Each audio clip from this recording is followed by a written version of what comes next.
Gupit, lumalatay na komentaryo sa Himpapawid. 2x2. Walang takot sa paghimay sa masalimuot na isyu ng bayan. 2x2. Humahataw na mga balita at impormasyon. 2x2. Ating damhin, ating lasapin ang hagupit na 2x2.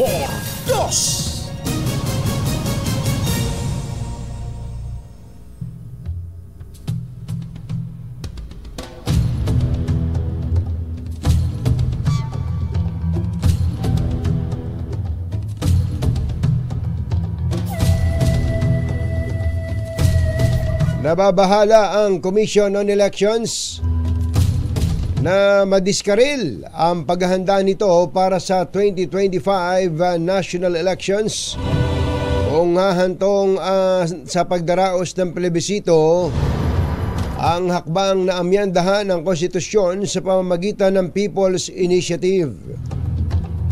Ayon kay COMELEC Chairman George Garcia, maaaring suspindihin nila ang voter registration period para mapadali ang pagberipika ng mga pirmang nakolekta para sa People's Initiative na naglalayon nga ang amyendahan ng konstitusyon.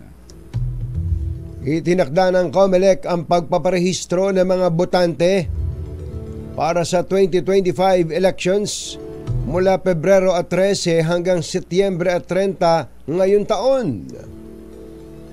May apila naman si COMELEC sa COMELEC si election lawyer Attorney Romulo Macalintal. Huwag tanggapin. Huwag tanggapin ang mga signature sheet na sumusuporta sa People's Initiative dahil bakit daw? Walang legal basis ang mga isinumiting pangalan sa poll body.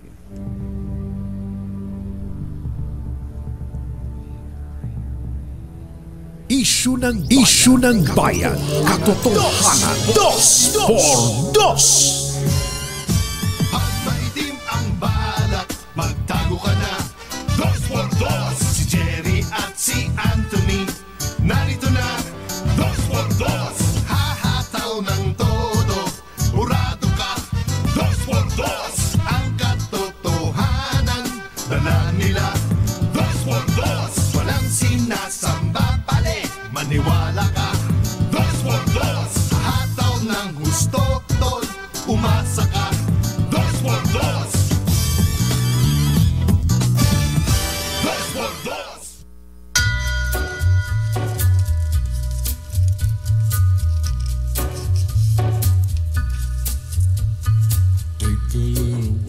Hi. Maganda morning. Magandang umaga, bayan! Bayan! Ito po si Anthony Taberna. Ito po si Jerry Baha. Muli pong sumasa inyo ang 2x2 ngayong araw na ito ng Friday! Yuhuu! Kumusta po kayo? Mga kababayan kong giniginaw. Giniginaw ka ba, Francis? Medyo. Daming ngayon masasakit ang mga laman at buto. Kalamnan, no? Dahil sa lamig. Lalo na yung mga maiidar. Si nanay lang kong batsero, daing ng daing sa sa masakit daw yung ganito, masakit ng ganun. Ba't nga ba ganun? Pag malamig, ano? Pag malamig. Sabi ko, nasaan ho ba kayo ngayon? Nasa Atok Benguet daw siya. Isinama nila Janice dun sa Atok Benguet. Kaya naman pala, napakalamig dun. Napakalamig daw talaga.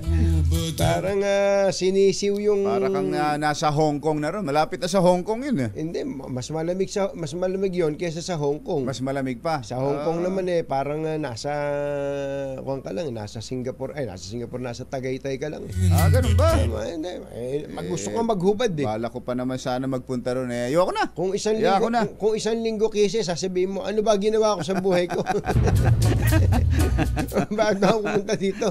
Dapat pala sa Binondo na lang ako nagpunta. Isang linggo. Kumusta po ang ating mga kababayang namamaluktot pa rin hanggang ngayon? Oo. Huwag po, dahil may pasok po. Ay, nako. May Oo. pasok. Huwag kayong mag-alala at malapit na naman ang long weekend. Meron ba? Malapit na, kumbatsero. Kailan ba yun? Sa Feb 9, di ba? Feb 9? Feb 9, Biyernes yun eh.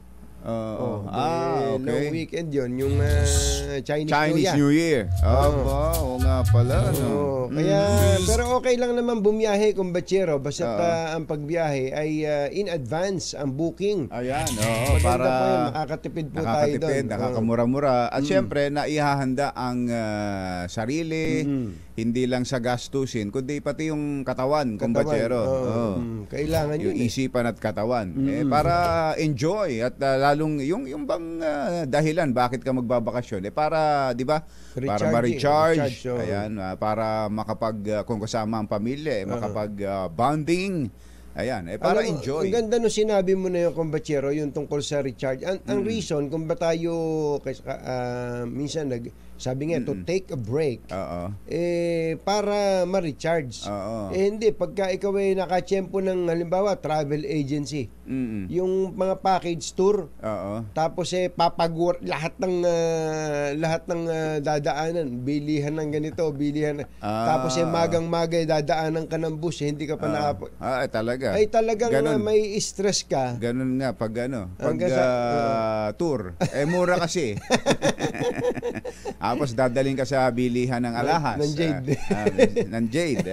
Nako, Bernard. Kumusta ba yung Jade na nabili mo dyan? Hindi po ba, ganun tayo sa kagustuhan natin. Mga tindahan ng mga tsaa, dadaling ka sa ganun.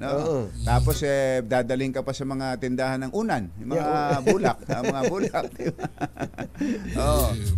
Sa Vietnam, dadaling ka sa tindahan nila na puro gawa sa kawayan. Kaya nabubusit si Kong Angel eh. Inubos na raw yung kawayan. O kaya pag nasa Korea ka naman, pagawaan ng kimchi. Lahat ng klase ng pagawaan ng kimchi. Kaya nga sabi natin, dito dapat meron tayong ganun. Diba? Wala Sino-showcase natin ang mga produktong Pilipino sa mga turistang isasakay din natin sa bus at gigisingin din natin ng maaga. Di ba? Halimbawa kung batsero naka-tour package ka, no? Halimbawa ay kung kayo, 3 araw, 3 nights, 4 days. Ayan, 3 nights, 4 days. Bus yan. Kadalasan bus yan. Kung mag-anak kayo, 4, 5 kayo sa pamilya, may mga kasabay kayong ganun din. May mga foreigners pa nga minsan. Foreigners. Mga kano. Meron din mga kana. Siyempre, may kana yan. May kana, mga European. Pag na-tiyempong ikaw yung unang-unang dadaanan ng bus, nako. Ang bawa, alas 7 pa lang, pinupuntahan ka na ng bus. Ibig sabihin marami kayo. Iba-ibang hotel. Iba-ibang hotel. Hindi naman kayo isang hotel. Nako, patay ka. Ikaw ang pinakamaagang babangon. Tapos, ikaw ang pinakahuling ihahatid. Yung talagang gusto mong magreklamo. Ang hirap naman mag-English. You. Him. First, last. Come there. Alak lang bakang dalaga, no? Talaga namang mabubusit ka. Kaya minsan kung batsero, mas maigi pa na magtanong ka na lang sa mga sanay bumiyahe. At gawa ka ng iyong tour, DIY. Yan, sarili mong itinerary. Do it yourself. Tama, kumbatsero. Pero, siyempre, medyo mapapamahal ka kapag gano'n. Totoo naman. Ito kaya mura yung mga package tour kasi bultuhan yan. Bultuhan. Tapos, wala kang kawala. Kung saan nila gustong kumain, doon ka kakain. Doon. Pero merong mga ganyan kumbatsero nakasama na pati pagkain. Kasama nga doon sa tour yun. Kaya kung pag dinala ka doon sa kainan na yon, kung paano niluto yung pagkain na yon, magtiyaga ka. Meron namang mga okay. Meron namang mga okay na mga tour na may mga okay mga pagkain. Talaga. Pero karamihan Parang pinagtabasan lang yung mga pinagtabasan lang nung hotel ay nung restaurant. yung Total, ihahain sa inyo. Mga turista lang naman ito eh. Oo. Ay, yung Tapos mga- hahainan ka ng alam mo, merong do you have house tea? House tea? Yes, yes, we have. Dadalhin sa'yo, nakaganon, no? Nakasawsaw pa yung daliri doon sa tasa at gaganon sa'yo. Ay, imagine yung mga experience ko sa kinukwento mo. Ay, nako. Titingnan mo tuloy yung tasa mong plastic na pinaglagyan ng tiyan. Titingnan mo tuloy na gano'n eh. Nakaganon eh. Shoot na shoot eh. Apat na tasa sabay-sabay na na hinawakan gano'n. Tsaraw yun. Ay, nako. Sana yung pinag-uusapan namin ay wag nyo nang ma-experience. Pero sa isang banda, may inom ding ma-experience eh. At yun sana, ang magkaroon din dito, wala pa akong nabalitaang may ganun dito sa atin eh. Yung halimbawa, yung Jade, alam mo, tindahan ng Jade. Tindahan ng Jade. Oo. Diba, Okay, yung- mga turistang mga kano. Tsaka syempre, pati kanana, pag sundo sa airport, dadalhin sa hotel. Tapos unang araw, kinabukasan, dadalhin mo kaagad sa tindahan ng dito sa atin. Ano bang produkto natin na pwedeng Ano nga ba? puro pagkain. Palagay ko, puro pagkain. Ano ba? Tindahan ng Puto Seco. Puto Seco, yan. Pwede siguro yan. O, yung Palaros dos, mga ganun, mga Palaros dos, mga ganun. O kaya yung patupat, mga patupat diyan sa Ilocos. Tapos dadalhin mo sa Nueva Ecija, mga sibuyasan doon. Lalo pat mura daw ang sibuyas ngayon. Ano kaya produkto ang pwede nating sino-showcase adobo, paggawa na adobo, hindi kimchi. So puro pagkain, adobo, okay, tsaka balot. balot. Ganun eh, no?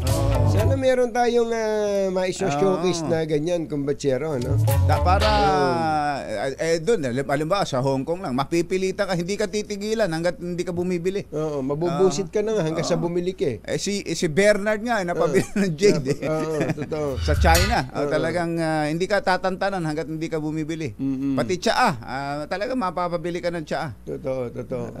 Yan ang sinasabi natin. Pati gamot-gamot, yung mga gamot-gamot, di ba meron din sa Beijing? Sa Beijing. Pabibiling ka ng kung ano-anong mga gamot. Pampakwan daw. Ito, pampakisig ho ito. Siyempre, bibili ka, pampakisig ba na? Ay, nako. Ang matutuwa ka, halimbawa kung batsero sa Thailand, yun nagkakagulo sila. Merong kudita sa Thailand, pero walang pakialam. Tuloy ang buhay ng turista. Sabi ko, ba't ganun? Sasabihin ng mga trader, yung mga nagtitinda at mga merchants, sabihin nila, hindi, parang immune kami dyan. Parang baliwala sa kanila. Tuloy ang buhay ng turismo. Kasi number one sa kanila, ang turismo. Biruin mo ba naman, ilan na ba ang dati nagto 25 million a year ang Thailand. Ang Bangkok lang yun, kumbatsero ha. Tapos iba pa yung lugar. Yung ibang lugar. Ibang lugar nila. Talaga naman maiinggit ka. At ngayon, ang Thailand nagluwag pa sa mga Chinese tourist. Hindi na kailangan ng visa. Ganun? Samantalang tayo, pang ilan yung Chinese sa tourist population natin, yung foreign tourist, ilan yung report ng Department of Tourism? Pang-walo na yata ang Chinese ngayon eh. Bumagsak na. Oo, dati putputan yan eh. Dati number one. Ang 1-2 yan eh. Ang mga Chinese tourists. Ngayon, kahit sa ibang bansa, nangunguna ang mga Chinese kapag pag-uusapan ng mga turista. Pero ngayon yata lalo na dito sa atin sa Pilipinas, umunti na ng umunti. Dahil sa naghihigpit nga tayo, gawa ng maraming sa iba't ibang mga factors. Ang Amerika, gustong-gustong puntahan ng mga Pilipino yan. Gustong-gusto nating tingnan kung anong mga magagandang lugar dyan. Napakahigpit naman nila sa visa natin. Kailan ba tayo bibigyan ng free visa ng Amerika? Katulad tulad nila, pag pupunta sila dito, wala naman silang visa. Di ba? Dapat pareho labanan. Binigyan namin kayo ng ganung klase ng pribileyo. Bigyan nyo rin ng mga Pilipino. Nang mapuntahan namin yan kung anong meron kayo dyan sa Amerika. Ano ba meron dyan? Good morning, nako sa Amerika. Election season ngayon sa Amerika, ha? 2024. Sino na ba maglalaban? Malamang si Joe Biden saka si Donald Trump. Ang lakas pa rin ni Donald Trump eh. Matindi yung si Mandonald. Si Mandonald, iba. Kung kahit na ano pa mga pinagagawa ni Donald Trump. Pero patok pa rin sa maraming mga Pilipinong mga Republican. Dito sa Pilipinas, kumbatsero, siyempre, mainit pa rin ang usapan sa... election period din naman sa atin. Election period din sa atin eh. Araw-araw naman, election period sa atin eh. Katatapos lang ng election fever na naman eh. Tulad na lang, halimbawa nitong itong chacha na to, kumbatsero. Parang buong lakas natin ngayon. Pati nga yung mga oposisyon, chacha na ang pinag-uusapan ng matindi. Ang pondo ng bayan mukhang magagamit sa chacha. Gawa nitong Comelec, sa Comelec sa plebisito. Samantalang ang dami nating dapat ding pagtuunan ng pansin. Di ba may survey nga ang priority ng mga Pilipino ay sikmura. Sikmura, pagkain. Tapos tsaka lang yung malayo yung tungkol sa chacha. Matanong ko nga sa mga nagso-survey na yan, bakit kailangang itanong ang obvious? Why do you have to ask the obvious? Why? Kahit naman saan, tanungin mo mga kano. Pati mga kana. Isama mo na mga kana. Pati kana. Tanungin mo ang mga Europeo, mga Aleman, tanungin mo sila. Ano bang mas priority ninyo? Political o tiyanin nyo, sikmura ninyo? Kahit sinong tao, sasabihin, sikmura. Sikmura. Kahit saan, kahit anong kondisyon. Kayo naman, ano kayo eh. Kahit saan, yun ang normal yun ang natural eh. Uunahin siyempre ng lahat, ang sikmura. Ibig ba sabihin na dahil ang sikmura ang mahalaga hindi mo nagagawin yung iba? Hindi po gano'n. Yun ang tanong. Yun ang dapat na tanong. Dahil ba sa ang issue mo ay sikmura, hindi mo nagagawin yung iba, hindi mo nagagawin yung political. Hindi maaari yun eh. Kaya nga uso, meron tinatawag na multitasking. Multitasking, kumbatsero eh. Alimbawa lang, kumbatsero, totally nabuksan mo yan. Sa Amerika, kapag ka po sa atin. Sa Amerika, busit na busit ang mga Amerikano pag pinag-uusapan yung politika. Pero pag panahon ng politikahan talaga yan. Usapang politika yan. Ito lang eh. Dito lang sa Pilipinas eh. Magtanong ka na-survey ka na ba? Hindi. Kapag ka ba tinanong ka, sasagot mo? Siyempre, pagkain. Pagkain. Siyempre. Sino ba naman ang sasabihin, uunahin ko ang chacha kaysa sa pagkain? Pagkain lahat. Sikmura ang una talaga sa lahat. Sa lahat ng tao. Basta tao tinanong mo, sasabihin yan, natural na sasabihin yan, pagkain. Pati nga hayop eh. Pag hayop yung tinanong mo, pagkain pag sumagot yan pagkain mo din ang sasabihin Pero ang tanong nga, dahil ba sa pagkain ang priority mo, hindi mo nagagawin yung iba? Ito pala sasabihin ko, kumbatsero. Pagka tinanong mo, alin ang mas mahalaga? Yung pagkain o yung modernization ng armed forces? Pagkain, siyempre. Pagkain pa rin. Pagkain. Pagka labanan na. Ito kasing gobyerno, hindi inuna yung pagbili ng armas eh. Inuna-una pa yung pagkain. Jerry Baja at Anthony Taberna sa Dos por Dos sa Visitor arrival, sabi ni Sherwin. Number 1, South Korea. Opa! Hais! Number 2, Amerikano. Tayo ba hindi, may visa rin tayo sa Korea. Sila ba sa atin visa free? Sherwin? Visa free. Ba't ganun? Ganun talaga. Ampere yan. Ampere talaga. Ampere yan. Ito, yung South Korean, yung Amerikano, USA, Japan. Japan. Pero maliit na lang 5.6% na lang. Ang lalayo ng diferensya nito. Ang China? Ang China, number 5. Bumaba na ang Number China. Number 5 na yung China, kumbatsero.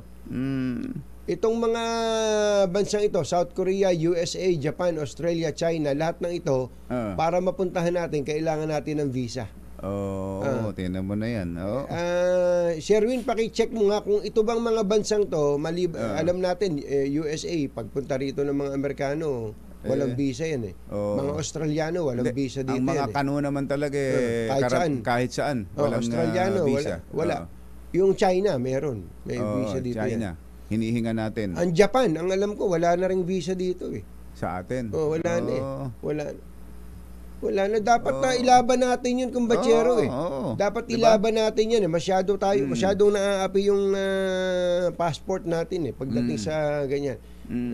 Kayo po ba, gusto nyo ba, saan bang mga bansa na to gusto nyo pumunta? South Korea, USA, Japan, Australia, China. I-survey uli natin. Ang lalamig din yan mga lugar. Australia lang, medyo mainit ngayon. Kabaliktaran, di ba? Pero kapag tag-init dito, taglamig sa kanila. Ito kung bachero, sana ang unahin natin kung ako tatanungin Ito magandang balita itong sa Manila Bulletin. 10 billion aid allocated to boost rice supply. Ito. Yan, mga ganyan. Ito mga magagandang gagawin ng gobyerno. At least hinedline to ng Manila Bulletin. 10 billion aid allocated. Yun para sa rice production supply. Kailangan natin ito. Isang maganda rin yung proyekto ngayon ng administrasyon, yung pagpapalaganap ng mga garden, yung mga gulayan sa barangay. Parang nung araw, Green Revolution yan Meron, estudyante. mukhang pinalalakas ngayon yan, kumbachero. Pero ang unang nakalatag ay yung kalinisan. Yung paglilinis ng kapaligiran. Pero bukod doon sa paglilinis ng kapaligiran, yan siyempre, kasi sa linis ka lang ng linis. Abay, magtanim ka na. Meron na raw hong 25,000 community gardens ngayon. 25,000 ano yan? Bahay kubo? Tawagin na natin. Bahay kubo? Yung mga tinatanim doon ay mga gulay na nasa bahay kubo. 25,000 community gardens. Ito yung mga gulayan sa barangay. Tawagin na natin gulayan sa barangay. Na nasa ilalim ng Kalinisan Day campaign ng Pangulong Bongbong Marcos. Nag-umpisa lang maglinis tayo. Magwalis-walis tayo. Napag-isipan nila kaysa walis tayo ng walis, magtanim na rin tayo. Hindi ba nung 2023 walo lang yan? Walong garden lang yan? 25,000 na raw ngayon ito, kumbachero. At tama ito dito lang sa Metro Manila, napakarami pong mga idle lands, mga lupang pag-aari ng gobyerno. Pag ito'y napuntirya, taniman yung habang hindi ginagamit, yung mga idle lands na yan, ipagamit, gawing gulayan. Tingnan nyo, kung kakapusin pa tayo sa gulay, tingnan nyo, kung tayo'y kailangan pang mag-smuggle ng mga gulay kung saan-saan. Di ba? Urban farming to. Urban farming meron din. Ilan na kumbachero? Ilan ka? 25,000 community gardens. So kapag yung barangay po nyo wala pang gulayan, sitahin nyo yung barangay chairman nyo. Ba't ba wala tayong gulayan dito sa barangay? Ayan. Ang nangunguna pala dyan ay yung dating barangay chairman. Sino? Si Chito Balmusina.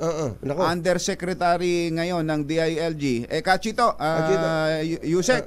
Balitaan mo nga kami diyan sa Kalinisan Day na yan at tingnan natin kung ano ba pwedeng gawin. Ano ba pwedeng gawin? Baka magdo-donate ang barangay ng mga pangwan, mga piko.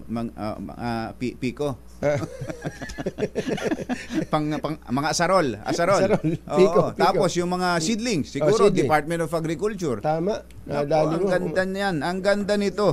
Paramihin natin ito. Habang nagchichismisan yung mga magkakapitbahay, magtanim kayo habang nagchichismisan. Ang mga kumbatsero ng bayan, Katunying at Ka-Jerry. 2x2. 6:25 ng umaga, Achi, Mr. Jalamtang, Lakyam, Jap, Gohun, ACS Balita. Susunod na! This time check is brought to you by ACS Manufacturing Corporation. ACS Balita. Walang makakaligtas, walang makakalampas. Saan magsulok ng kapuluan, Luzon, Visayas hanggang Kamindalawan. Basta't may balita, ipagwagwagan ng sikat na tagapagbalita. ACS Balita. Kasama ang 2x2 tandem Anthony Taberna at Jerry Baha. ACS Balita. Ang programang ito ay hatid sa inyo ng ACS Manufacturing Corporation, ISO Certified, maker of world-class quality Pride detergent. Narito na po ang ulo ng ating ACS Balita. Suporta kay Pangulong Bongbong Marcos, pinagtibay ng mga retiradong general. Mahigit pisong taas presyo sa gasolina, umarangkada na. Bilang ng mga pamilyang nakaranas ng gutom bahagyang tumaas sa huling quarter ng 2023. Pagbubukas ng sesyon ng Kongreso, sinalubong ng anti-chacha rally. PNP tukoy na ang 2 suspect sa kaso ng sikyo na pinugutan sa QC. At outbreak ng ASF, African Swine Fever, na itala sa Occidental Mindoro. Magandang umaga, Luzon, Visayas at Mindanao. Good morning, Philippines. Hello, world. Kami po ang inyong mga tagapagbalita. Ito po si Jerry Baha. Ito po naman si Anthony Taberna. At ito ang ACS Balita. Flash Report. Flash Report!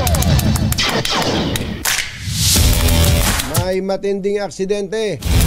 Banggaan ng bus at jeep sa Antipolo. Nako po. Alamin natin ang flash report ni RH52 Edniel Parosa. Coming, Edniel! Kapagulat sa Jerry, nagbangga nga isang bus at isang pampasaherong jeep nito. Sa bahagi ng sumulong highway, sakop ito ng Old Mambungan, Barangay Hall. Tapat ito ng Barangay Hall, ngayon lamang mag-alas 6 ng umaga. Biyaheng Antipolo hanggang Shopwise Cubao itong jeepney.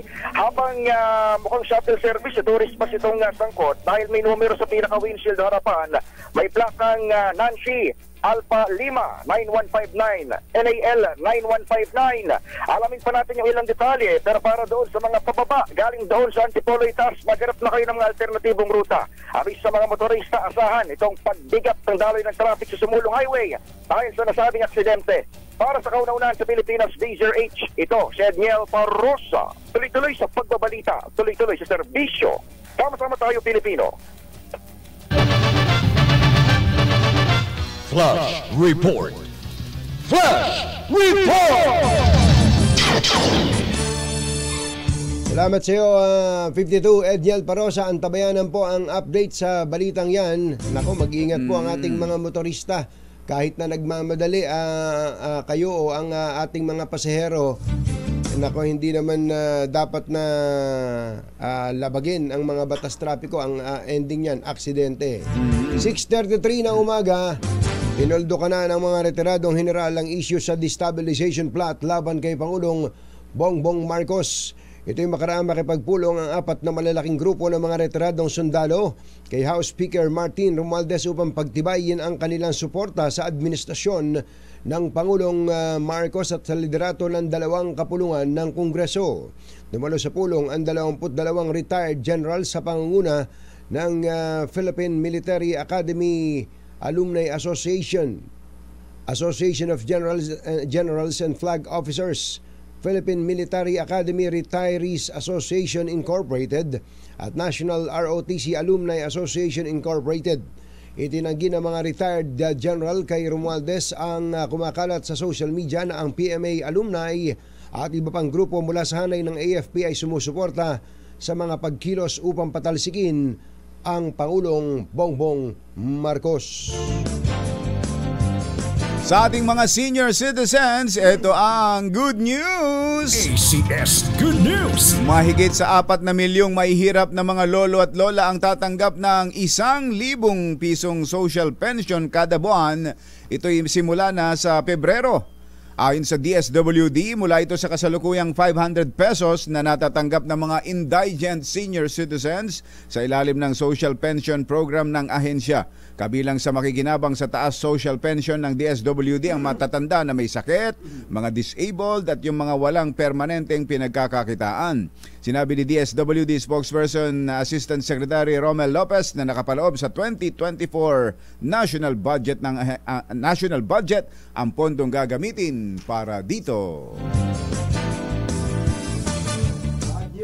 Ito naman ang bad news. Umarangkada na ang panibagong oil price hike, ang ikatlong sunod na pagtaas ngayon 2024. Batay sa anunsyo ng mga kumpanya ng langis, tataas ng 1.30 kada litro ang presyo ng gasolina, 95 centavos naman ang diesel, samantalang ang kerosene, mabuti na lang ay walang paggalaw.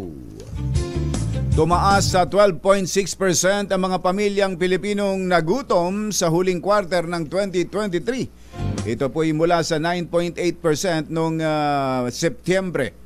Sa survey, hindi ano? Sa survey ng Social Weather Station Si Giselle siguro tumirada siya niya. nga. Noong December, pinakamaraming nagutom sa Balanced Luzon na nasa 14.3%, sinundan ng Metro Manila 12.7%, Mindanao 12% at Visayas 9.3%. Tiniyak ng pamahalaan na sasakluluhan ang Pilipinang inaresto sa Japan matapos umanong abandonahin ang bangkay ng mag-asawang Hapon. Ayon kay Migrant Workers OIC Hans Leo Kakdak, bibigyan nila ng legal assistance at iba pang tulong si Hazel Ann Morales. Nakipag-ugnayan na niya ang gobyerno ng Pilipinas sa mga concerned agencies sa Japan upang mabigyan ng abogado si Morales. Sa ulat ng Kyodo News, inaresto ang Pinay dahil sa manoy pag-abandona sa bangkay ni Norahiro at Kimi Takahashi na pinaniniwala ang pinagsasaksak sa loob ng kanilang bahay. Hindi pa malinaw kung anong kinalaman ng Pinay sa nasabing krimen. Usapin natin kung Bachero ang ina ng Pinay ni Hazel. Ito si Hazel Ann Morales na ngayon po ay hawak ng Tokyo Police. Magandang araw po sa inyo, Nanay Sally Morales. Araw po, magandang umaga din po. Magandang umaga po sa inyo. Kayo pala taga-Kabanatuan? Yes po. Opo. Ito pong si Hazel Ann, nakausap niyo na po ba siya mula nung pabalita ito, Nanay Sally? Hindi pa po namin nakakausap. Hindi pa. Ano hong balita ninyo? Ano hong mga impormasyon ang nakarating sa inyo tungkol sa sitwasyon ngayon ni Hazel? Sa totoo lang po sir, wala pa naman po kaming yung malinaw na impormasyon tungkol sa kanya. Nag-aalala lang natin po kami sir kung ano po yung kalagayan niya doon sa loob. Kung ano po yung ginagawa sa kanya doon, kung ano po yung niisip niya doon. Oo. Nasa custody daw po ng pulis ng Tokyo, Japan. At ang mga unang nakarating sa ating mga report, inabando na yung namatay, yung dalawang Hapones na magulang ng kanyang ex-boyfriend, parang ganun eh. May nababanggit ba siya tungkol diyan sa mga Japanese na yan, sa magulang ng kanyang boyfriend na nanay? Sir, ano po yun? May naikukwento ba siya sa inyo bago nangyari yan? Ay, wala po siyang naikukwento sa amin sa nangyari po na yun. Bago mangyari yun, wala po. Gaano katagal na po ba si Hazel sa Japan? Mga 7 years na po. 7 taon na. 7 years po. Matagal na pala. Saan po ba ito sa Japan? Saan po siya sa Japan nagtatrabaho? Tokyo po. Tokyo mismo. Ano pong trabaho niya doon, Nanay Sally? Sa ngayon po, isa po siyang assistant nurse po sa Sa Japan po, basta po sa isang ospital po doon. sa Assistant. Assistant nurse. Parang, bakit? Ano po ba ang tinapos niya rito sa atin?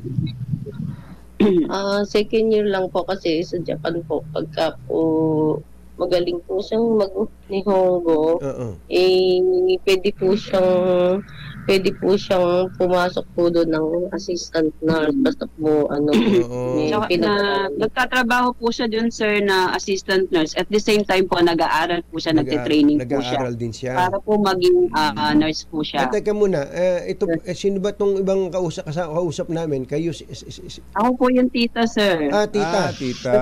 Si Tita. Tita Maida. Tita Maida. Maida. Inaalalayan ko lang po kasi, sir, at ito po, nanginginig nga po. Medyo high blood po kasi itong hipag ko. Opo. Ay, salamat po sa pag-assiste ninyo. Maghipag. Opo. Teka ho muna, may binabanggit ho sa report na dating boyfriend. May nabanggit, may alam po ba kayo doon? Opo, hindi po totoo yun. Current boyfriend po niya. Hindi po dating boyfriend. Current boyfriend. Isa pong Japanese. Yes po. Yes po. Actually po, hanggang 16, may convo po sila na magkausap pa sila. Okay. Ito pong boyfriend na to, nakilala niyo na ba? Yes po, napunta na po dito last year. Nakauwi na dito. Opo. Matagal na ho sila? Kasama po ni mga almost 1 year. Almost one year na. So 1 year mahigit po. 1 year mahigit po. Ano po ito? Umuwi po ba siya dun sa bahay ng boyfriend niya? Hindi po. Hindi po siya nagpupunta doon kahit kailan po. Hindi po siya pumupunta doon sa London dahil may sarili po siyang inuupahan, tinitira. Meron po bang chance na nakilala din po ninyo itong mga magulang nitong boyfriend niya? Ay, hindi po. Hindi po namin kilala yung mga magulang. Oo. Dito ho kasi sa mga naunang lumabas na report, mukhang hindi naman siya inaakusahan na siya yung may gawa. Pero parang ang sinasabi lang ay inabando na. Ano? Inabando na. Opo. May mga kumausap na po ba sa inyo mula sa embassy o Department of Foreign Affairs? Marami nang kumausap. Opo, kahapon po nung na-interview po kami sa isang stasyon, yun po, video call lang po kay Yusek De Vega po. DFA, opo. Opo. Siya pa lang po yung nakakausap po namin. Ngayon, video call lang. ang sabi po nasa custody. Ano po bang pagkakaintindi nyo doon? Nakakulong po ba si Hazel? Parang ang intindi naman po namin is hindi pa naman po. Parang nasa under investigation pa lang naman po. Iniikot pa po investigasyon. Parang nasa close room lang po siya, ganon, sa custody po ng mga pulis sa Japan. So, sa pagkakaintindi ko po sa kwento ninyo ngayon, dahil hindi nyo naman nakakausap si Hazel, hindi nyo rin alam kung ba't nandun siya sa bahay nung kanyang nung biyena niya o yung magulang ng boyfriend niya. Opo, sir, wala po kami. At saka ang alam po talaga namin, sa totoo lang po, araw-araw po siyang nagbibideo call dito sa pamilya niya. Hindi po siya nagpupunta dun sa bahay po na yon. Alam po namin yon, parang araw-araw po kami nakakommunicate sa kanya. Kahit po hindi po siya nagpupunta talaga dun sa bahay na yon. Hindi lang po namin malaman kung paano siyang napunta dun ng araw na yon. So, until now, sa pagkaunawa ninyo, hindi po ex, kundi current boyfriend niya ito, yung Japanese. Hindi po. Hindi po. Current boyfriend po niya yon. Sinasabi nilang ex, hindi po. Opo. At least nung huli po niya siya nakausap, ay wala bang naikukwento si Hazel? Meron ba silang problema nung boyfriend niya? Opo. Wala naman po silang problema. Wala po. Hindi naman po sila Dito po, yun na po yung alam namin. Wala po problema. siyang nabanggit na nag-away sila. Saka nung nakausap po si Hazel nun, wala ka pong makikitaan sa kanya na siya Balisa kinakabahan o or ano. balisa. Wala po. As in, normal lang naman po yung kanyang kilos. Wala naman po kaming napansin. Kaya nagulat nga po kami doon nung bigla po namin narinig yung balita po nung araw na po na yung na hinuli na nga po siya. Ano po plano ninyo?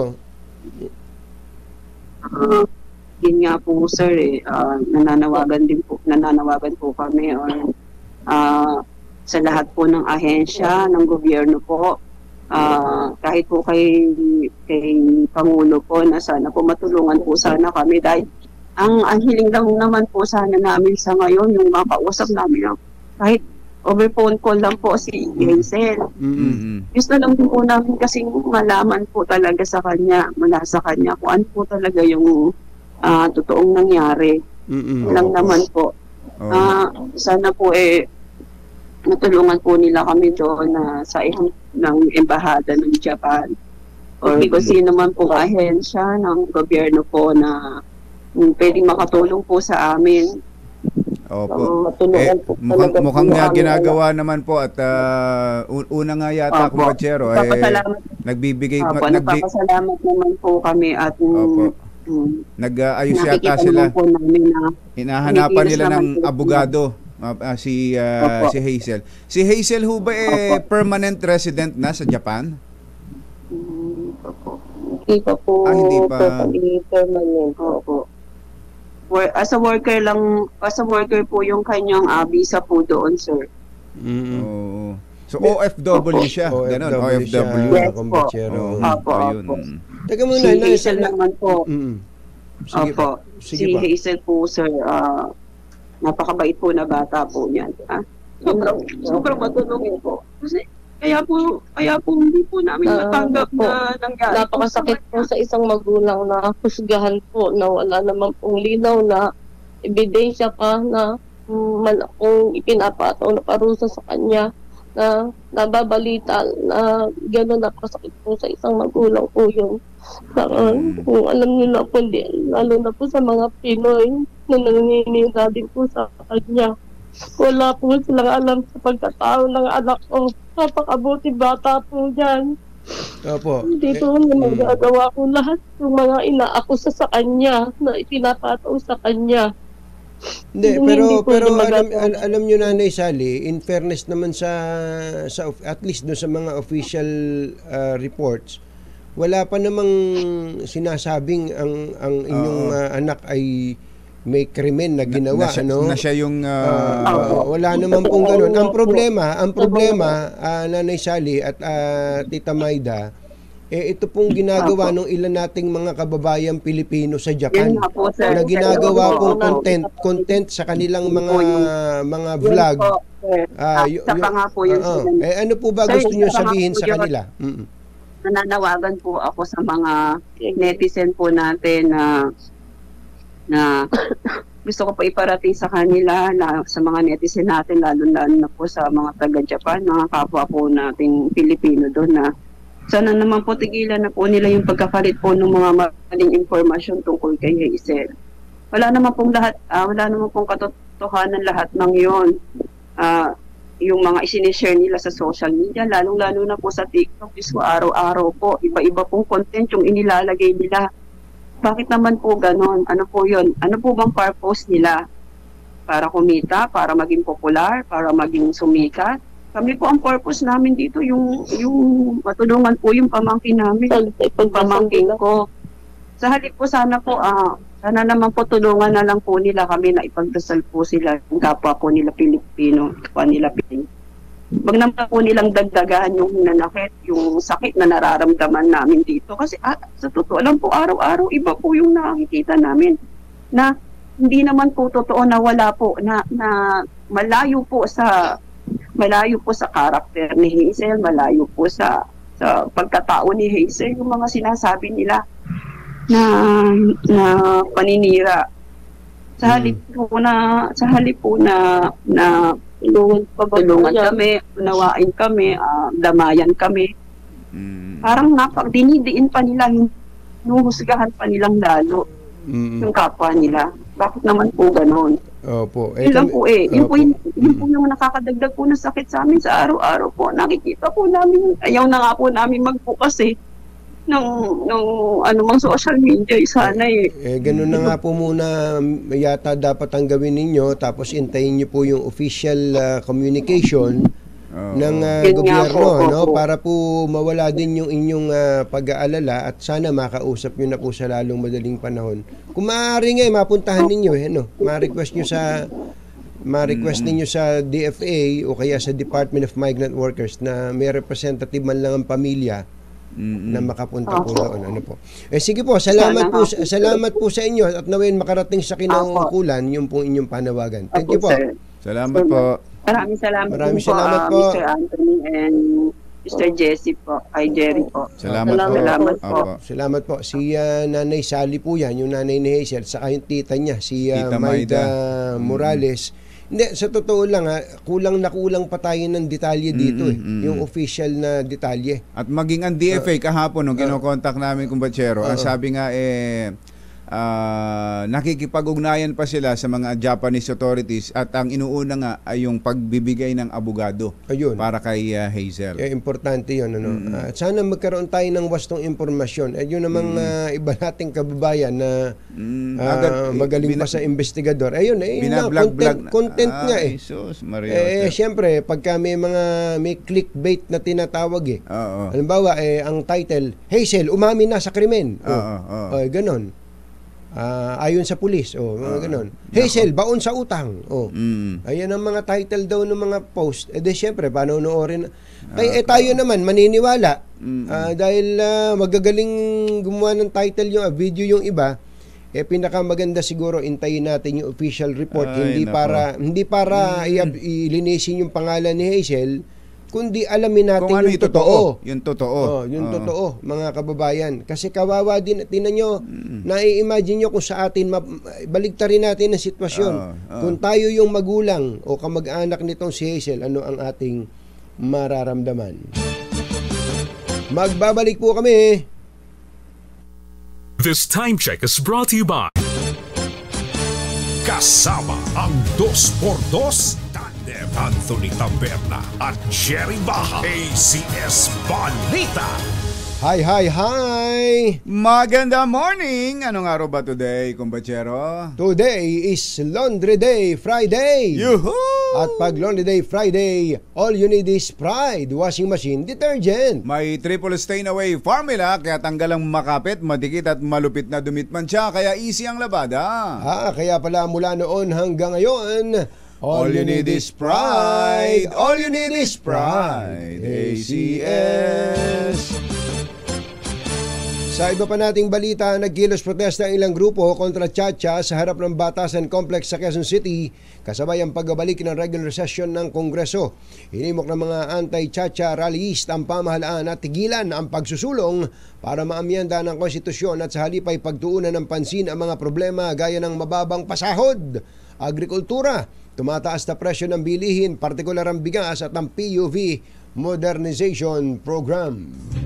Natukoy na ng pulisya ang pagkakakilanlan sa dalawang suspect na namugot sa isang security guard na nagbabantay sa isang car showroom sa Quezon City noong Pasko.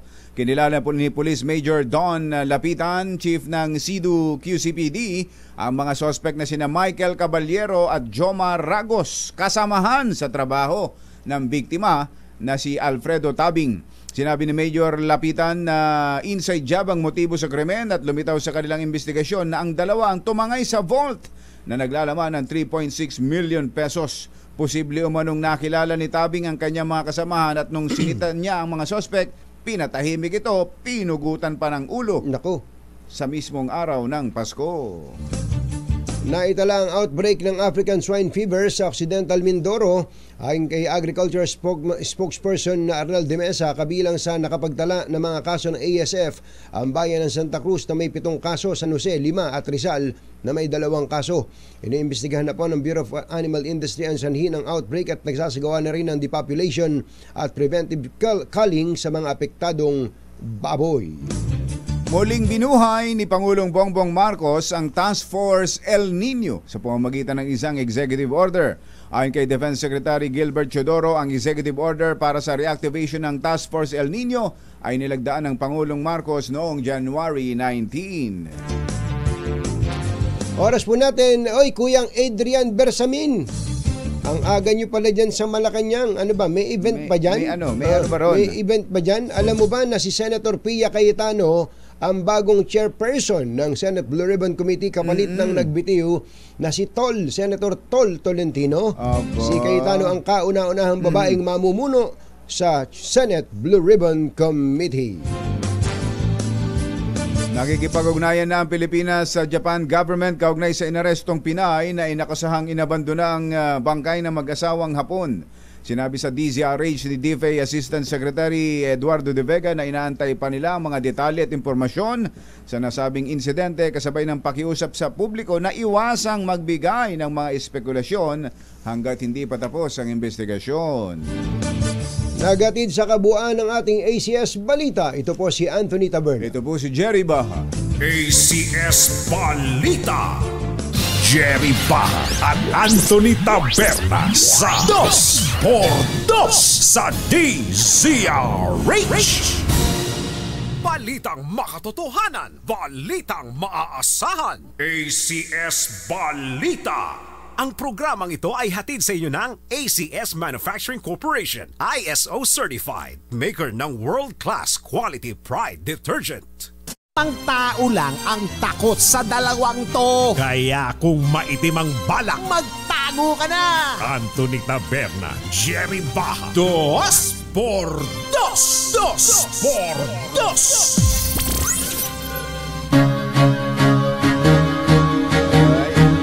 Na-miss ko to eh. Na-miss ko eh. Oy, happy birthday kay PNP PIO Chief at tagapagsalita ng PNP, si Police Colonel Jean Palos Fajardo. Jean Fajardo. Colonel, ba't ba hindi ka na nagpapa-interview sa amin? Galit ka ba kay Sherwin? Umiiwas ka ba? Iniiwasan mo ba kami? Ayaw mo bang kausapin si mother namin dito? Wag naman, mother. Mother Colonel Jean Fajardo. Si Colonel Jean Fajardo, siya ang PNP spokesperson, at the same time siya ang chief ng PIO. Chief yung pwestong iniwanan ni General Red Marana na ngayon ay nasa QCPD na. Alam mo yung pagka naging PIO chief ka, spokesperson ka ng PNP, nako, ang direksyon yan papunta sa PNP chief yan. Ayan, Colonel Jane ha. Kung sakasakali baka ikaw ang kauna-unahan babaeng PNP chief. Diba? Gusto nating magkaroon ng kasaysayan eh. Katulad ni Senator Pia Cayetano. Ayan, siya ang kauna-unahang chairman ng Senate Blue Ribbon Committee. Ayan, at ngayon, kauna-unahan po ang Kongreso magkakaroon na ng TV station. Di ba? Channel 14. Channel 14. Digital Channel 14. Nilaunch na kahapon yan eh. Ngayon yata i-air na. Ipapalabas doon ang mga sesyon, ang mga ginagawa, pati ba mga hearing? Mga committee hearing. Kaya nasa front row ka nga daw ng pati ba yung paglalabas ng pondo? Yung kung paano inaatado ang budget? Dapat inilalabas yun eh. Halimbawa, makikita rin ba doon at mapapanood ng mga constituents na isang kongresista sa kanilang distrito kung magkano inila ang pondo para sa kanilang distrito? Dapat lang. At para malaman ng tao kung binigyan nyo pala kami ng ganito kalaki. Binigyan nyo kami ng 51 billion pesos. Hahanapin mo ngayon yan. Tulad kong Bachero, nung interview nyo ni salamat pala kay Henry Uri. Yung interview nyo kay Congressman Saldico, sabi niya nung una, 99.9% ay confirm nga pala. Confirm talaga. Confirm nga pala ayon kay Yusek Cathy Cabral ng DPWH na ang budget na na-allocate sa distrito, first district ng Davao City nung mga taong binanggit. Sa huling 3 taon ng Duterte administration, 2020, 2021, 2022. umabot nga sa 51 billion. Laki, no? Ito yun, no? May listahan din, no? Baka sabihin kasi bakit si ito confirmed na to, Kumbachero. Bakit si Kong Pulong lang ang pinupuntirya? Hindi ho, pero yung kasing distrito ni Congressman Paulo Duterte ang pinakamalaki.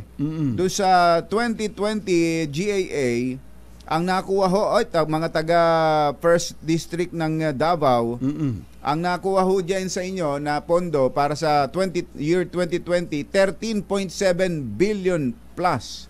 2021, mas malaki, Kumbachero, 25 billion. Isang distrito, infrastructure In a single year. in a single year. At noong 2022 ay 13 billion plus. 13 billion. So pag tinotal mo ngayon, sa isang term ni Congressman Pulong sa huling 3 taon ng Duterte administration, 51 billion. 51 billion. Unprecedented. Ay, napakalaki. Nasaan yun? Actually, Kumbachero, wala din namang masama. Kung sakaling ganun talaga. Kung totoo. Inaproba ng Kongreso yan Inaproba ang tanong lang naman dun saan ba napunta? Halimbawa, lahat ba ng kalsada niyan sa First District ng Davao asfaltado na o kaya konkreto na? Baka naman yari na sa ginto yung mga kalsada diyan. O kaya naman lahat ba ng estudyante diyan hindi lang basta scholar kasi may scholarship, libre naman na talaga ang eskwela. Lahat ba diyan may katulad dun sa Makati na may bag na, may sapatos pang bago, may uniforme pa. Ang problema, hindi pwede dito kunin, Kumbachero, dahil ito'y sa infrastructure kaya lang. Kaya nga sa infrastructure pa lang ho ito. Iba pa, kung merong hiningi ang distrito para sa DepEd, para sa DSWD, para sa CHED, yan. Iba pa ho yun. Ito'y para lang sa infrastructure. Ibig sabihin, DPWH lang ito. Pambihirang patis, pasensya ka na, nagbabuffering ako So infrastructure projects lang ho itong 51 billion. Kaya ito, makikita ito dapat. Makikita. Ng mga physical constituents. So, nasaan? Ito'y hard project. Oo. At dapat, ang Kongreso, ang DPWH, ang Legislative at Executive, meron ding tinatawag na oversight. Yes. Dapat ay tinitingnan din ni na Speaker Martin Romualdez at ng Pangulo mismo ng Pilipinas kung yung mga inilaan bang pondong yan sa bawat, hindi lang sa Davao, kahit saan, nasaan yan? Dapat lang. Nasaan yan? Nagkatawang, naging kalsada ba yan? Naging tulay ba yan? Naging eskwelahan ba yan? Dito sa 51 billion na ito, ano bang, saan ba aabot ang 51 billion? Napakalaki nito. Napakalaki nito. Maraming magagawang, sa eskwelahan na lang, Kumbachero. Baka buong puro distrito ng yung buong First District ng Davao kapag nilagyan mo lahat ng buong puro eskwelahan yan, baka sakali maubos yung 51 billion. Ang dami po ng 51 billion mga kababayan. Napakadami po. Ang totoo nun, ewan ko kung nagbago na. Sabi nga nila kung kumita na yung contractor, kumita pa yung congressman, kumita pa yung local official, kumita lahat ng pwedeng kumita. Kumita. Ang kalsada po, ang 1 kilometrong kalsada ay nagkakahalaga daw po ng 10 milyong piso. 10 milyon, Kumita na lahat nun isip-isipin mo, ilang 10 milyon? Malinis na yun, malinis na.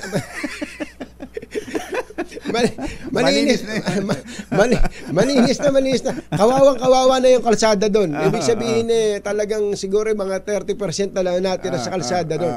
Malinis na yun. 10 milyon yun. Halimbawa nga, ganun na lang. Gano'ng kahabang kalsada isagad na natin ang maitatayo, maipapagawa ng 51 billion. Kwentahin mo nga, Sherwin, kung puro kalsada lang yun.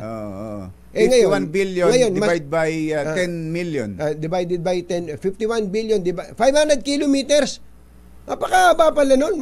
Makakailang balik pala ako sa Bicol nun. Pambihira. Talaga? Pambihirang pati sa First District lang yan. Baka sabihin nyo, ang laki-laki ng Davao. Malaki nga ang Davao. Pero ang First District lang. First District pa lang.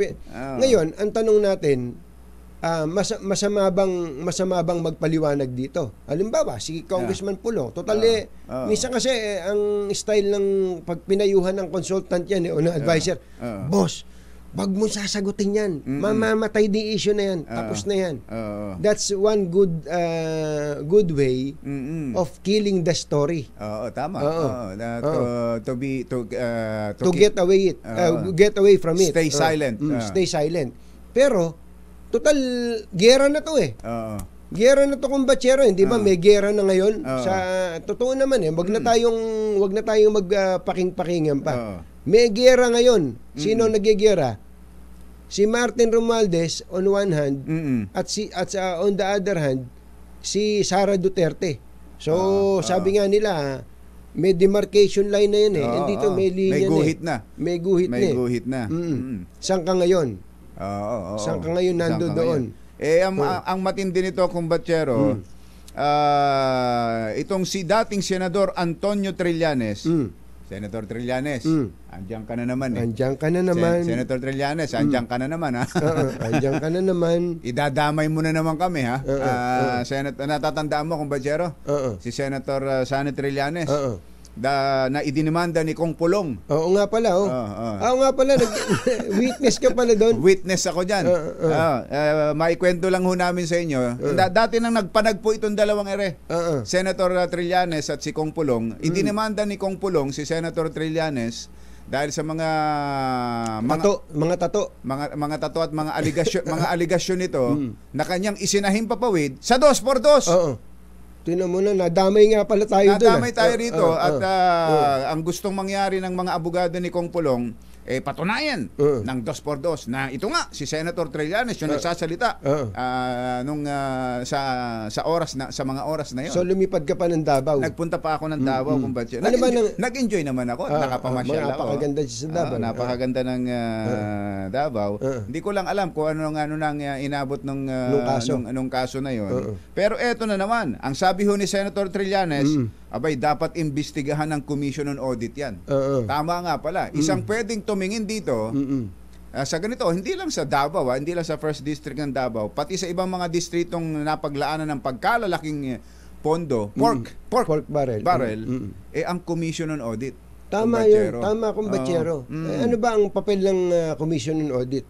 Dapat ipakita, hindi ba meron ng mga pamamaraan dyan para para mabantayan na ang paggastos ng pondo. Pangalawa, mawala na yung tinatawag na ghost projects.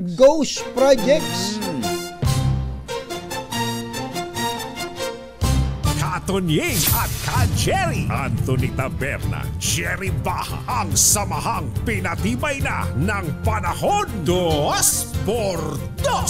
Pero kung ako si Congressman Pulong, kumbatsero, sasagutin ko to. Ako man. Sasabihin ko, 51 billion. Totoo. Ano ba, kung totoong 51 billion, 51, pero ito yung pinagawa ng 51 billion. At ito ginastos yan. Ipapaliwanag ko, sabihin ko, hindi nga, kung nga lang ang hiningi ko, 1 billion lang, ibinigay nila sa akin, 13 billion. Anong masama? Pero dahil sa ibinigay nila 13 billion, eto yan. Ginastos. Ginastos. Kaya nga po kami ay sumulat na at nakapag-request na po kami kay Kong Pulong sa opisina niya para ma-interview namin siya. Gustong-gusto natin makausap si Congressman Pulong. Last week pa. Nung nakaraang linggo pa. Kaya lang po, hanggang ngayon wala pa pong kumpirmasyon sa atin pong simpleng hiling.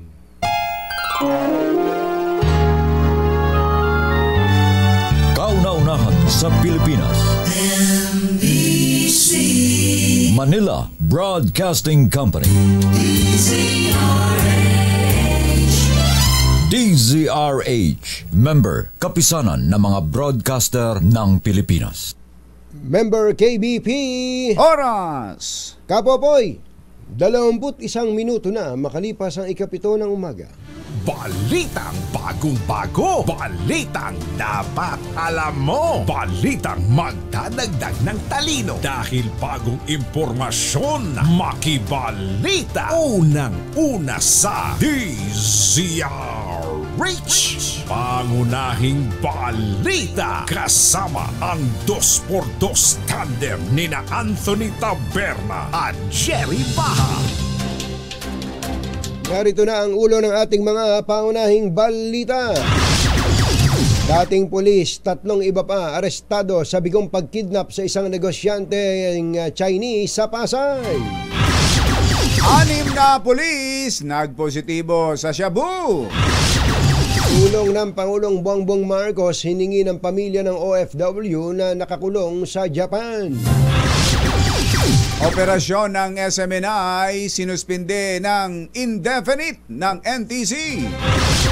Pagkontrol sa inflation, top urgent concern ng mga Pinoy ayon sa isang survey. At VP Sara tatakbo sa 2025 elections kahit sa 2028 pa matatapos ang kanyang termino. Magandang umaga, Luzon, Visayas at Mindanao. Good morning, Philippines. Hello, world. Kami po ang inyong mga tagapagbalita. Ito po si Jerry Baha. Ito po naman si Anthony Taberna. At ito ang Pangunahing balita. detalye ng mga balita sa aming pagbabalik. Ating kare, sabi niya, yung Korea at Japan ay visa-free. Ayan, Korea at Japan ay visa-free sa Pinas. Eto, pinadala nga ni Engineer Bernard Castro ang listahan ng mga bansang visa-free sa Pilipinas. Nahaba? Ang haba niyan, yan pala ay 69 countries and territories. Pakarami. Detalye ng mga balita sa aming pagbabalik. 7:23 na umaga. Standby din, Let Narciso. Standby, Edwin Duque. Mga nangunguna at mga bagong balita sa DZRH. Pangunahing balita.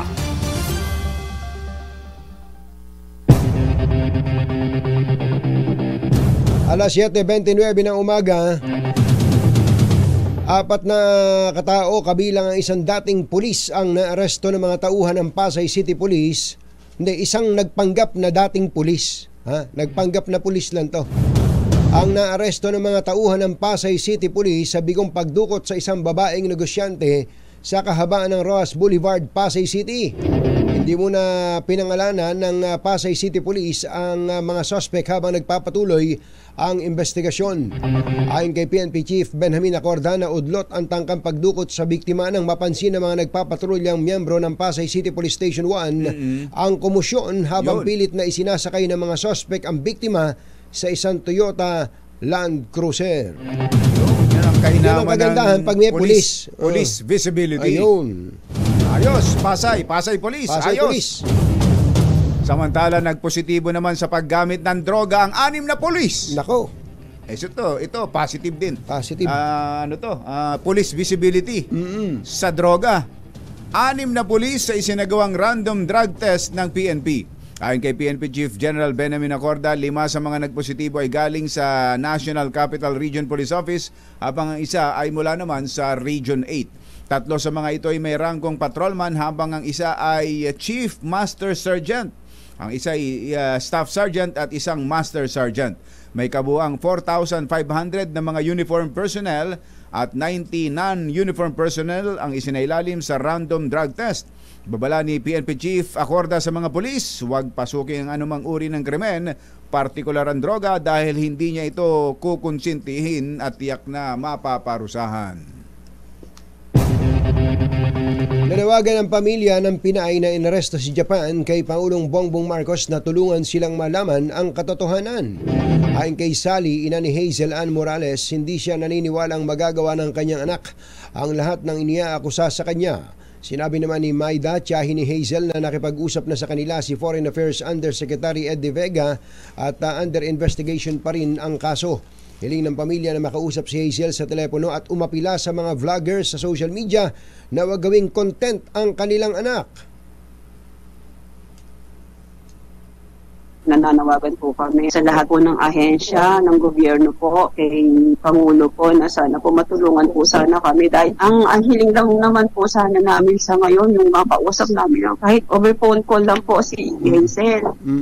Gusto lang po namin kasing malaman po talaga sa kanya, mula sa kanya, kung ano po talaga yung totoong nangyari sa mga netizen natin, lalo na po sa mga taga-Japan, mga kapwa po nating Pilipino doon, na sana naman po tigilan na po nila yung pagkakataon nagkakalit po ng mga maling impormasyon tungkol kay Hazel. Wala naman pong katotohanan lahat ng yon. Yung mga isinishare nila sa social media, lalong-lalo na po sa TikTok, is araw-araw po, iba-iba pong content yung inilalagay nila. Bakit naman po ganon? Ano po bang purpose nila? Para kumita? Para maging popular? Yan po ang tinig ni Maida Morales, tiyahin ni Hazel, sa ulat ng Kyodo News. Inaresto ang Pinay dahil sa umunay pag-abandona sa bangkay ni Norihiro at Kimi Takahashi na pinaniniwala ang pinagsasaksak sa loob ng kanilang bahay. Hindi pa manilaw kung ano ang kinalaman ng Pinay sa nasabing krimen. Ginawa ng indefinite ng NTC o National Telecommunications Commission ang naunang 30 araw na suspensyon sa operasyon ng SMNI, ang broadcasting arm ni Kingdom of Jesus Christ leader Apollo Kibuloy. Ito ay matapos na mabigo ang SMNI na sumunod doon nga sa 30 days suspension order ng NTC. Sa 6 na pahinang order to cease and desist operations ng NTC, inatasan ni Commissioner Ella Blanca Lopez ang SMNI na magpaliwanag kung bakit hindi nito sinunod ang 1 buwang suspensyon na inilabas ng komisyon noong nakaraang taon.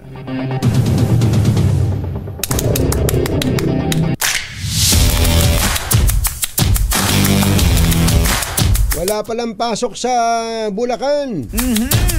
Bakit naman? Sana all. Sabi siguro nung iba sa ibang traffic. Sana all. Meron palang anniversary ang pagkakatatag ng unang Republika ng Pilipinas. 125th anniversary. Alamin niya natin Malolos. ang balita. Ano bang update dito sa Malolos Republic? Ang alam ni Yuel dito yung ensimadang Malolos yung ensimadang Malolos, yung malaki. Yung malaking ensimada. Pambansang tinapay daw yun dahil andun ng Malolos Republic. Alamin nga natin kung pupunta ba doon mismo ang Pangulo. Mula kay RH14, Let Narciso. Come in, Let! Katunying Jerry, biyaheng Bulacan nga si Pangulong Ferdinand Marcos Jr. ngayong umaga. Ito'y para pangunahan ang ika-125 anibersaryo ng pagkakatatag ng Republika ng Pilipinas sa Baraswain Church sa Malolos. Batay sa kasaysayan, sa simbahan ng Baraswain pinagtibay ang kasarinulan ng Pilipinas bilang isang republika na ipinahayag naman sa Kawit, Cavite noong June 12, 1898. Ang pagpapasinaya ng unang republika sa Malolos ay kasabay ng pagiging Pangulo ni Emilio Aguinaldo, ang unang presidente ng Pilipinas. Bunga ang Republika ng Malolos ng revolusyon mula sa pagkakabuo ng katipunan hanggang sa paglikha ng unang konstitusyon at republikang pamahalaan ng Asya noong 1899. Bilang pag-alala, idineklara ni dating Pangulong Benigno Simeon Aquino III ang Enero 23 ng bawat taon na araw ng Republikang Filipino 1899 sa bisa ng isang proklamasyon. Makakasama ni Pangulong Marcos sa aktibidad ngayong umaga sina Senate President Juan Miguel Zubiri at Speaker Martin Romualdez, pang mga mambabata at opisyal ng gobyerno. Chacha ba yan? Nakasila sa tanong kung mayroong ambush interview sa Pangulo. Maganda sana magkakasama silang tatlo.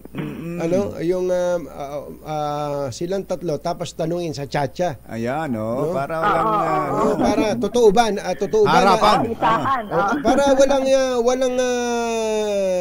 nang spokesman. Kasi katulad ng isang araw, sabi nitong si Senate President Mig Subiri, ang sabi ng Pangulo, 'di ba? Kino-quote niya ang Pangulo. Andiyan na Pangulo, tanungin niyo na Pangulo. Tanungin niyo na Pangulo. Siya nga ba inutusan nga ba niya si Senate President Zubiri? At saka diyan ba sa inyo sa Bulacan, nauutusan ba ng presidente yung Senate President? at isa pa, Let, ano bang sasakyan ng presidente papunta diyan? Siya ba'y overland o chopper? Madalas kasi ay naka-chopper ang presidente talaga. Lalo na kapag out of town. Parang katulad nung mag-chopper siya papunta sa Philippine Arena. Ayan. Doon sa concert ng Coldplay. Hindi ka ba kasama ron? Hindi. Nakita raw na isang babaeng maikli buhok eh. Oo. Hindi ako yun. Hindi, kaya ako nabanggit yun. Hindi naman for coverage yung ganong event. Kaya ako nabanggit yung event, yung ganong dahil sana makita rin ng Pangulo yung sitwasyon talaga dyan sa NLEX. Kasi nung mismong concert na yon, kumbachero, alas 4 ng hapon ako dumating doon. Galing ako nag-skyway ako, tas baba ng Balintawak. Nasa skyway pa lang, gapang na hanggang sa makapasok sa Balintawak Toll Plaza, gapang, hanggang sa makarating gapang yan hanggang Bukawi, hanggang Valenzuela, hanggang sa May Kawayan. Pero yung papasok sa arena, maluwag. Ba't kaya? Walang pila. Ako may pila man pero kokonti lang. Maluwag pa yung sa arena. So hindi yung arena ang dahilan ng napakahabang traffic. Ganun. Mag-aalas 4 nung makarating ako. Alam mo, magaling yung naisip mo na. Ikaw mula nung narinig mo yung sinabi ni Coldplay. Ni Chris Martin. Ni Benjamin Martin Luther. Ayos ba? Magaling. Hindi yung Philippine Arena ang dahilan ng traffic. Hindi, si Let kasi BTS na ang gusto nito. Hindi na yung hindi na Coldplay. Akala ko naman air supply ang gusto niya. Grabe naman yung air supply. Pero yung buong stretch na yon, ang haba ng iniisip nga ng lahat, Philippine Arena na dahil concert ng Coldplay. Hindi eh. Pagdating ko doon, paglagpas ko ng May Kawayan, ang luwag na. Bago pa lang talaga makarating doon ay traffic na. Kaya talaga. Ganun talaga. So dapat talagang maremedyo. Ngayon, mabalik lang tayo. Naniniwala ka ba na masarap ang ensimada pagka walang itlog na pula? Hindi. Kailangan may itlog na pula. Matikman mo yan. Nandiyan ka naman sa Malolos eh. Nandiyan ka na sa Malolos. Alamin mo na yan. Tanungin mo kay Governor Daniel Fernando. Magkakaalaman. Hintayin namin ang update mo, Let, dyan sa event na yan sa Malolos, Bulacan. Thank you! Okay, alas 8 ng umaga ay naasahan ang presidente para sa kauna-unahan sa Pilipinas, sa DZRH. Ito si Let Narciso, tuloy-tuloy sa pagbabalita, tuloy-tuloy sa serbisyo, sama-sama tayo, Pilipino. Meron pa tayo ang mahilig daw magbigay ng ensimada, si Gladys Santa Rita, dating administrator ng Bulacan. Wala na pala. Dati pa pala. Hindi na. Bumibili tayo. Ano tingin mo sa atin? Naghihintay ng libre? Hindi tayo ganun. Governor Daniel Fernando, hindi kami ganun.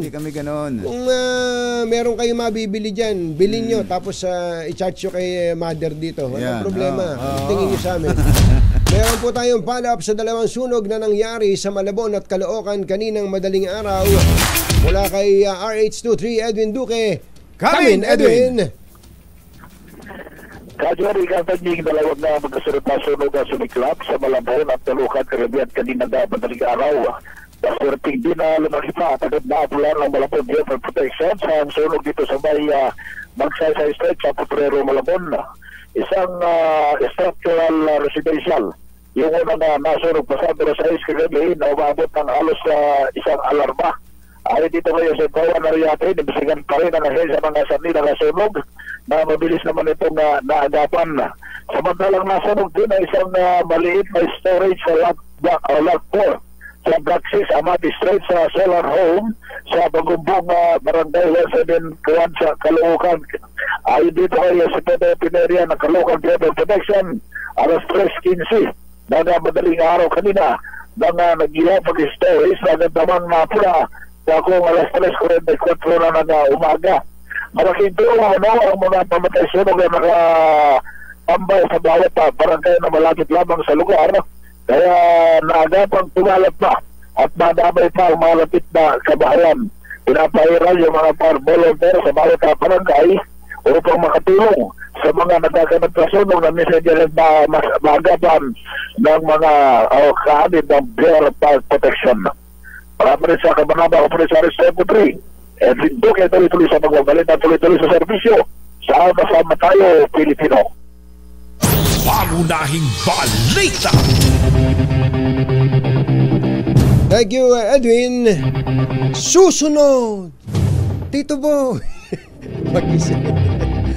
Nako, handa na raw ang isang beauty queen actress na ilantad ang lalaking pakakasalan ngayong taon.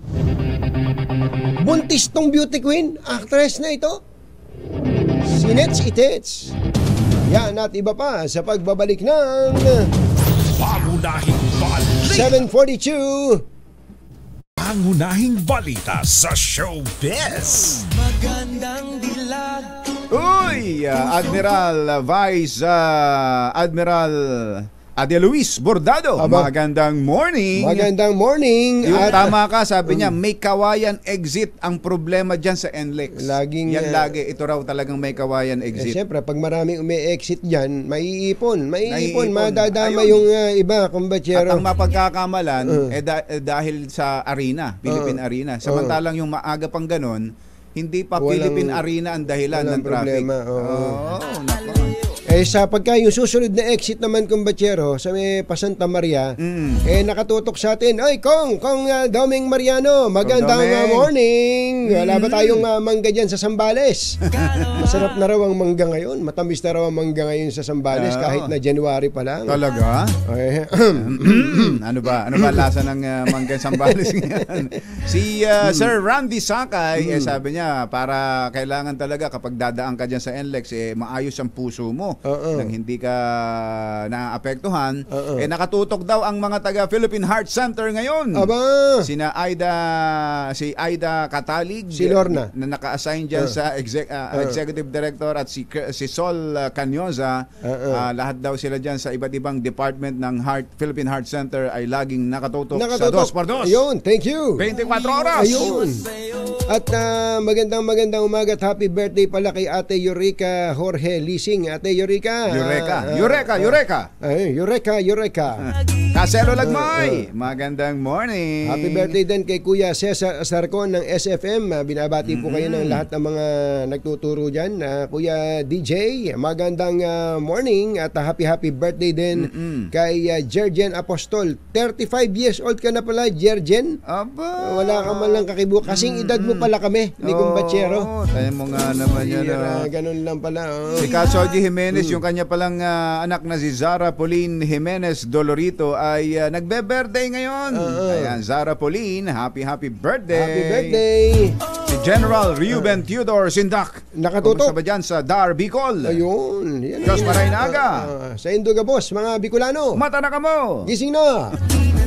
At ang ating napakasipag na senro dyan sa Kabanatuan ay napakasipag. Si Kuyang Jun Artemio Almasan Jr., maganda morning. Kumusta ba si Kapitan Ido dyan? Saka si Engineer Tony Nanggel. Si Kabayang Rodel Castelo ba'y nauuwi pa dyan? Ayan. Dapat yayayain nyo nang kayo ay meron namang naiinom na soft drinks dyan.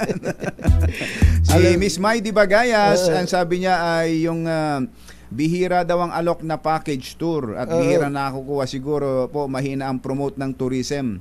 Bawat province, unlike Boracay and Palawan. Ayun ang kailangan talaga yan, kumbatsero. Yan.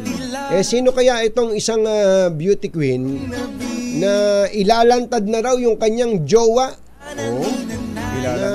Bakit? Anong ginawa nung jowa? Binuntis daw siya.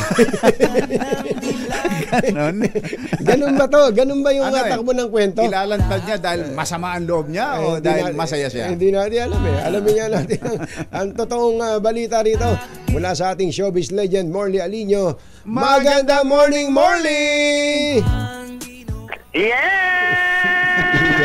Magandang morning, Luzon, Visayas at Mindanao. Katunying at ka Jerry, ayan, na-miss ko ang tandem ninyo. But anyway, maraming ang nilinaw itong si Rufa Gutierrez sa mga naglalabasang balita.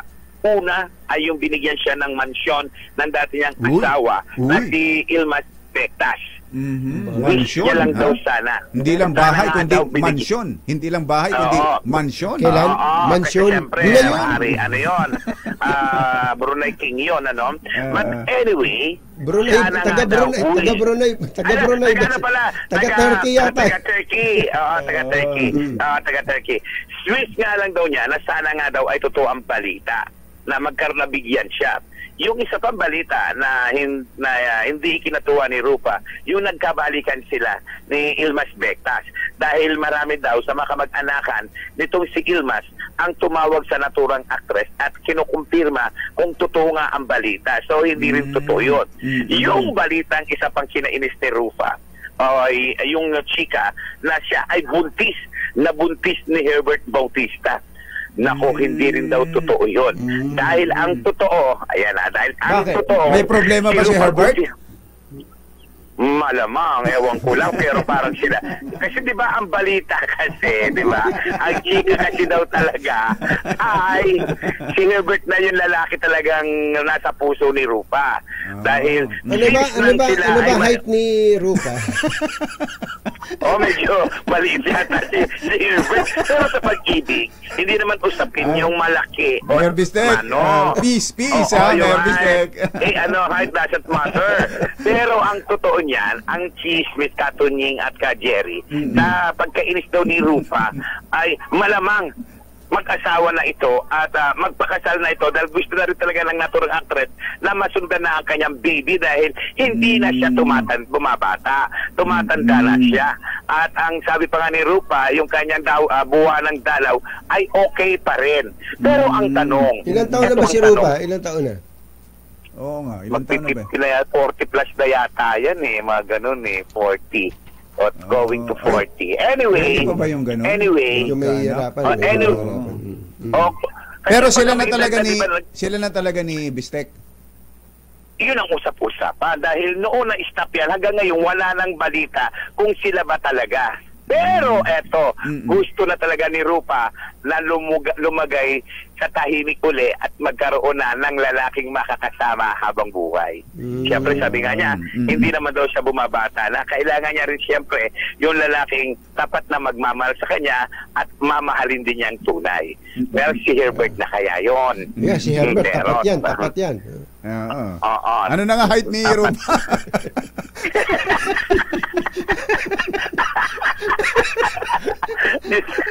Diba? Parang ang dali yakang kutusan ni Rupa si Herbert pag nagkataon. Liti ni Herbert si Rupa tagkat-tagkat. Ang lupit mo, Morley ha? Ikaw, Morley ha? Pinag-uusapan natin yung tapat, hindi daw tapat. Ayan natin DCRH Showbiz Status News. Ito po ang inyong RH for 7. Morley Alinio, tuloy-tuloy sa pagbabalita, tuloy-tuloy sa serbisyo.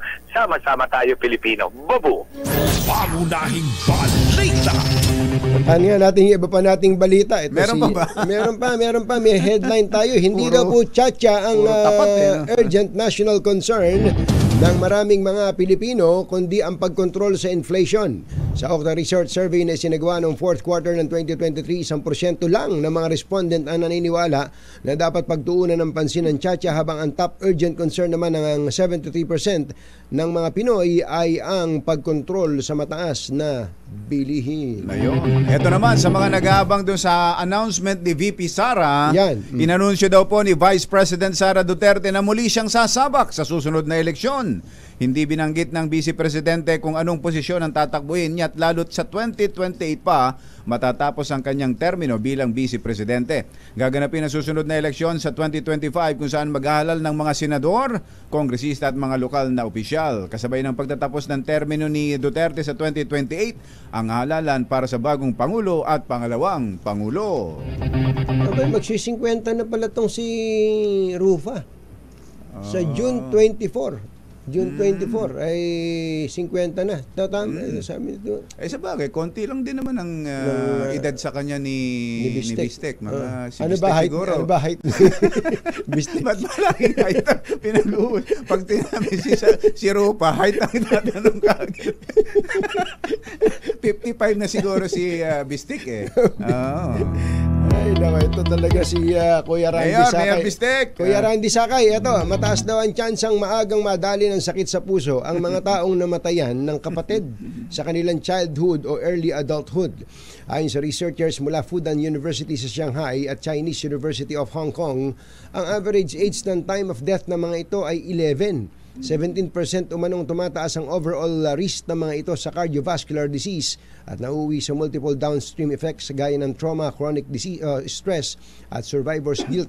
Nadiskubre ng researchers na mas mataas ang panganib ng mga taong namatayan ng kakambal o mas nakababatang kapatid kumpara sa nawalan ng mas nakatatandang kapatid. Nagatid ang kabuuan ng ating mga pangunahing balita. Ito po si Jerry Baha. Ito po naman si Anthony Taberna. 7:58 ng umaga. Number 1. Hey, Kuya Romel Sitin, magandang Kuya morning. Romel. At magandang morning din kay Chairman Ronnie Ong ng LUWA ng Local Water Utilities Administration. Kung Ronnie, magandang morning. Lagi daw siyang nakatutok sa atin. 24 oras. Uy, si Mirna Caballero. Si Bisay. Bisay. Nandyan sa Tokyo, Japan. Ay birthday pala ngayon. Happy birthday. Happy birthday, Bisay.